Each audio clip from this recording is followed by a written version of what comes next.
Ο νους μας γυρίζει στο Νοέμβρη του 1973, σε όσα εξελίχθηκαν μέσα και γύρω από το χώρο του Πολυτεχνείου. Την κολύμπωση των φοιτητικών κινητοποιήσεων, που ξεκίνησαν με τη δράση του φοιτητικού κινήματος ήδη ένα χρόνο πριν, για να μετατραπούν σε κύματα, που παρέσυρε την νεολαία και τον ελληνικό λαό στην 7χρονη δικτατορία της 21η Απριλίου. Η εξέγερση του Πολυτεχνείου το Νοέμβριο του 1973 ήταν η κορυφαία αντιδικτατορική εκδήλωση και ουσιαστικά προανήγγειλε την πτώση της Χούντας των Συνταγματαρχών, η οποία από τις 21 Απριλίου 1967 είχε επιβάλει καθεστώς στιγμής δικτατορίας στη χώρα. Η κατάληψη της νομικής χώρης Αθηνών και η διαδήλωση των φοιτητικών αλλά και όλων των πολιτών με αφορμή το μνημόσυνο του Παπανδρέου προαναγγέλνουν ότι ο Νοέμβρης του 1973 θα σφραγίσει τη νεότερη ελληνική ιστορία με σημαντικά και καθοριστικά γεγονότα. Στις 14 Νοέμβρη του 1973, οι Γενικές Συνελεύσεις των Φοιτητικών Συλλόγων απορρίπτουν τα κυβερνητικά μέτρα που αφορούν τον προγραμματισμό των φοιτητικών εκλογών. Το απόγευμα της ίδιας ημέρας αποφασίζεται η κατάληψη του κτηρίου του Πολυτεχνείου κάτω από τον έλεγχο Συντονιστικής Επιτροπής. Στο πλευρό των φοιτητών τάσσονται γρήγορα μαθητές και εργάτες.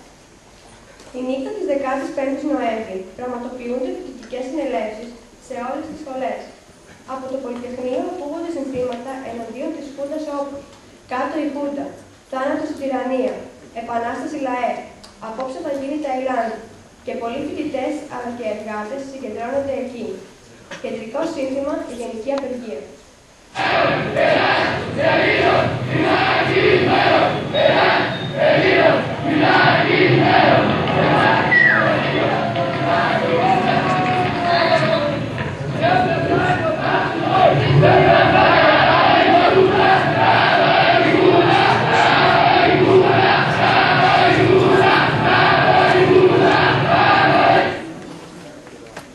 Η προετοιμασία της λειτουργίας του ραδιοφωνικού σταθμού αρχίζει.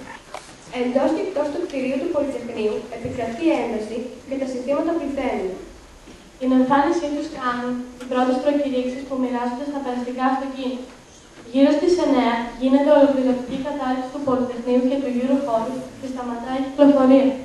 Οι διαδηλωτές γίνονται ακόμα περισσότεροι και έξω από το κτίριο ανεμίζουν σημαίες και καίνε ομοιώματα του Παπαδόπουλου και σύμβολα της 21ης Απριλίου. Αστυνομικές δυνάμεις βρίσκονται στους γύρω δρόμους του Πολυτεχνείου. Την επόμενη ημέρα, 16 Νοεμβρίου, έξω από το κτίριο του Πολυτεχνείου, συγκεντρώνεται ένα μεγάλο πλήθος που προσφέρει στους φοιτητές εφόδια, τρόφιμα, φάρμακα, τσιγάρα αλλά και λουλούδια. Ώστε σε αυτό το βράδυ, ο κόσμος ο οποίος έχει συγκεντρωθεί υπερβαίνει τις 50.000. Ο ραδιοφωνικός σταθμός του Πολυτεχνείου καλεί το λαό να δώσει την ιερή μάχη για τη δημοκρατία.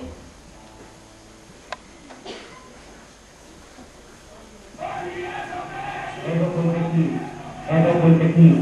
Καρμίλα, ο ραδιοφωνικός σταθμός των ελεύθερων αγωνιζόμενων φοιτητών, των ελεύθερων αγωνιζόμενων Ελλήνων. Ελληνική ΛΑΕ, που μεταδίδουμε διαστήριξη της Συντονιστικής Επιτροπής των φοιτητών που βρίσκονται μέσα στο Εθνικό Μεσόγειο Πολυτεχνείου αυτή τη στιγμή.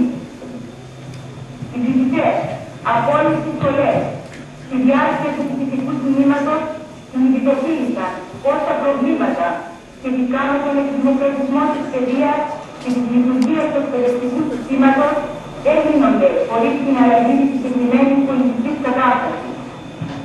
Αρχίζοντας έτσι πολιτικό αγώνα, οι φοιτητές και οι Έλληνες εργαζόμενοι βρίσκονται στο Πολυτεχνείο και καθαρίζουν τις θέσεις τους και καλούν τον ελληνικό λαό να συσπηρωθούν γύρω τους και να βοηθούν μαζί τους ως την τελική νίκη. Και έτσι φτάνουμε στη νύχτα της 16ης προς 17ης Νοέμβρη. 5 λεπτά μετά τα μεσάνυχτα ξεκινούν από το Βουδί οι πρώτες φάλαγγες αρμάτων με κατεύθυνση προς το Πολυτεχνείο. Σε ακτίνα 3 χιλιόμετρων από το Πολυτεχνείο, εξεγερμένοι πολίτες δίνουν μάχη με τις αστυνομικές δυνάμεις. Ολόκληρη η περιοχή μπροστά στο Πολυτεχνείο είναι αποκλεισμένη με οδοτράγματα, αυτοκίνητα, λεωφορεία και οικοδομικά υλικά εμποδίζουν την πρόσβαση των φροντικών δυνάμεων μεταφορής που αναγκάζονται να καλέσουν γερανοφόρα οχήματα για να μετακινήσουν τα εμπόδια.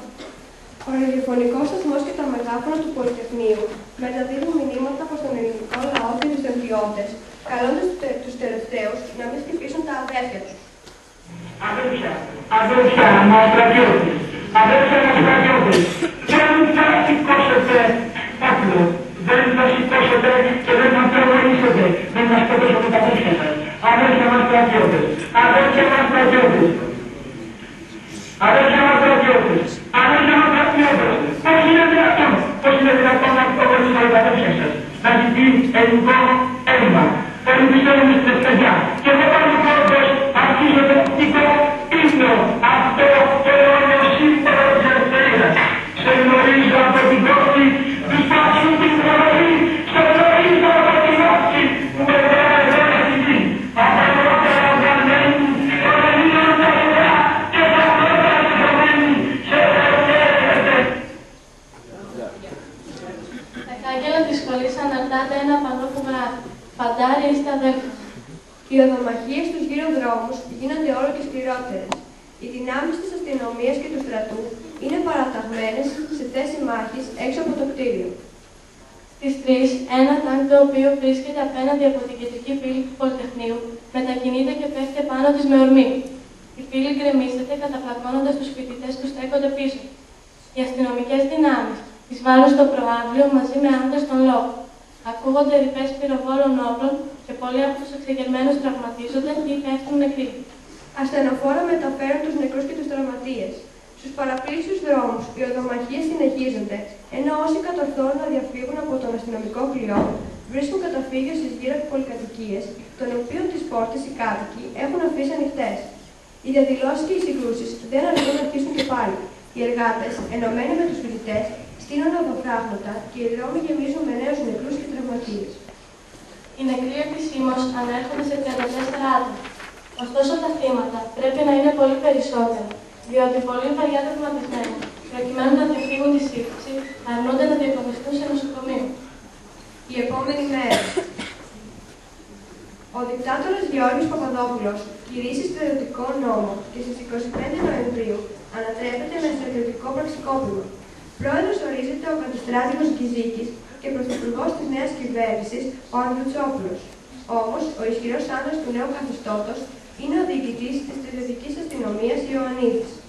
Η δικτατορία καταρρέει στις 23 Ιουλίου του 1974, αφού έχει ήδη προηγηθεί η τουρκική εισβολή στην Κύπρο. Ο Γκυζίκης και ο αντιστράτηγος Ντάβος καλούν τον Κωνσταντίνο Καραμανλή να επιστρέψει στην Ελλάδα για να επαναφέρει τη δημοκρατική διακυβέρνηση.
Όχι, δεν έχουν κάνει. Όχι, σε έχω πει.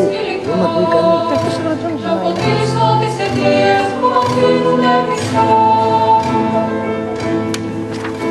Η πλατεία είναι γεμάτη και από το πρόσωπο σου κάτι ενσωθεί. Στον αγώνα του συντρόφου, την αγωνία του συντρόφου μια ζωή. Στα παιδιά και τους εργάτες, τους πολίτες, τους οπλίτες, τα κατάρτια της κατάλληλου κτυπά.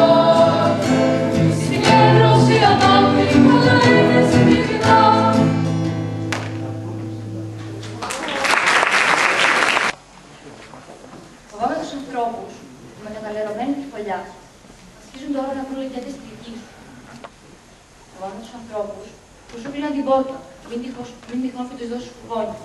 Και τώρα τους βλέπεις στο Πολυτεχνείο να καταθέτουν γαρίφαλα και να δακρύζουν. Φοβάμαι τους ανθρώπους που γεμίζαν τις ταβέρνες και τάσκαζαν στα μπουζούκια κάθε βράδυ. Και τώρα τα ξανασπάζουν όταν τους πιάνει το μεράκι της παραντούρης και έχουν και απόψε. Φοβάμαι τους ανθρώπους που άλλαζαν πεζοδρόμιο όταν σε συναντούσαν. Τώρα σε λιδωρούν, γιατί λέει δεν πατήσει το μισιοδρόμιο. Φοβάμαι πολλούς ανθρώπους. Φέτος φοβήθηκα ακόμα περισσότερο.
Εδώ μας έρχονται παγιούν το καπέλο. Θα ήθελες αυτό. Θα ήθελα να σου δάσω. Πολυτεχνία τώρα είναι. Δεν είναι αυτή.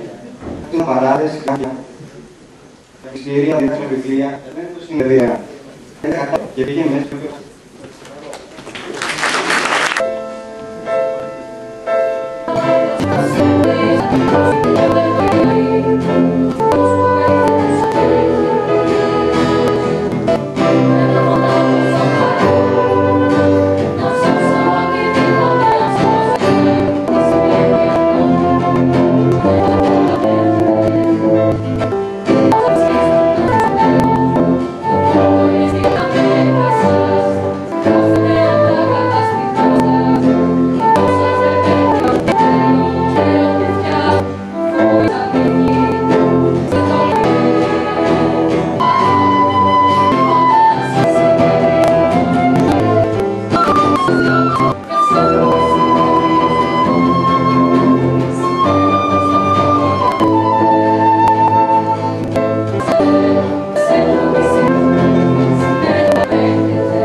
Ονειρεύονται μονάδες.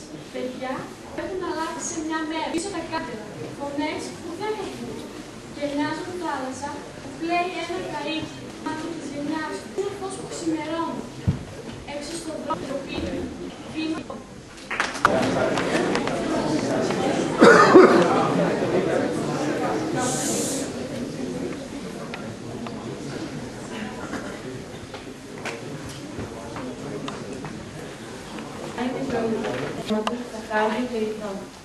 Είναι σε τελειδουλικά τους μυστικούς δεσπότες του κεφάλι. Η ελευθεριά ο άνθρωπος παίρνει μέσα του. Δεν παίρνει το πνεύμα στη φυλακή. Δεν σαπίζουν οι ιδέες στα σίδερα. Δεν πιάνεται εδώ στην ευμαρσία. Είναι πάντα ελεύθερος. Έτσι γεννιέται και έτσι πεθαίνει.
Ooh.